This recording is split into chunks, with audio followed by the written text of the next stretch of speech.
我太太同埋隻貓，佢最中意隻貓一齊走。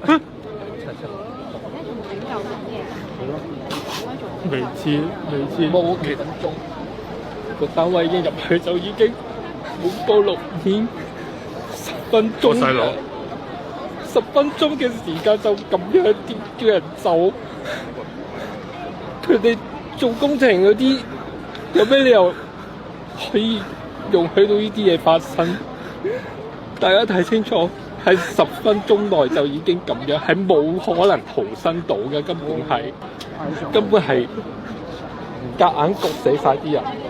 我唔知點解。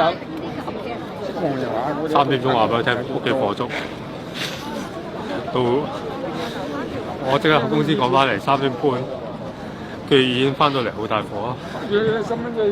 跟住我衝入去揾啲消防車，揾啲消防員話俾你聽，不斷求救啦，幾十次求救咗幾十次啦，到而家仲未救到咯。